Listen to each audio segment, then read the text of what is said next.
وكما كان منتظرا عاش ملعب الخامس جويليا عرسا كرويا ملؤه المحبة والأخوة بين الأشقاء الجزائريين والفلسطينيين في صورة تجسد أسمى معاني وفاء وولاء الجزائر للقضية الفلسطينية. محمد خلاف حضر العرس الكروي وعاد لنا بالتالي.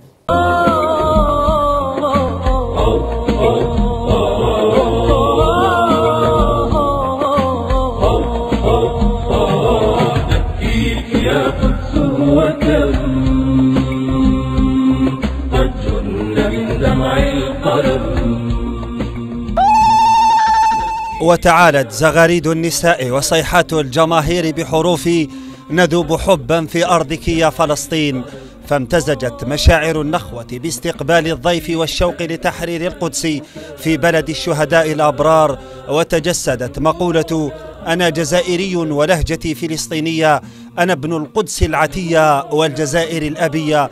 فسجد الفدائيون في وسط الملعب شكرا لله على تحقيق حلمهم بتواجدهم في أرض الطهارة والشهداء.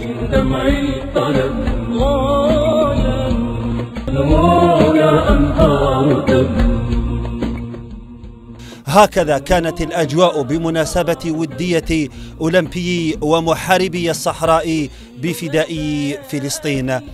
ومع كل كرة يلمسها الفدائي تشعر وكأن فلسطين تلعب في دارها، فعلا في دورها التي فتحت لهم على مصراعيها، ولو قدم كل الفلسطينيين لوجدوا الجزائر دارهم الأولى وليست الثانية. جمهور حير علماء الأنثروبولوجيا وحير العالم، وجعل الجميع يتأكد من يوم لآخر أن الجزائري يختلف عن غيره في كل بقاع العالم، فعددهم فاق التوقعات وصورهم تركت كل من عايشها مبهوتا لأوقات، ولو وسع الملعب ملايينا لما تأخروا في الحضور.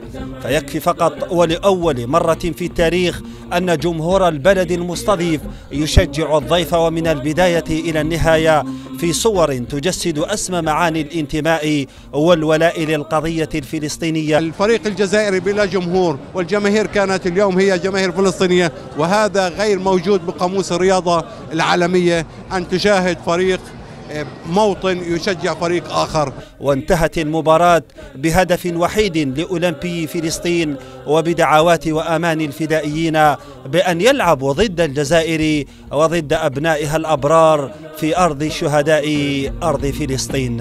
إن شاء الله ربنا بنلعب معكم كمان مباراة في فلسطين، ونضل أكثر من مباراة ونضل مع بعض، وشكرا لهم كثير من القلب، والله شكرا لهم. هذا أمين، هذه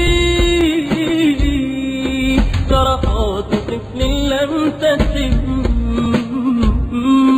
في بطن هذه شعلة ستعيد مجدا قد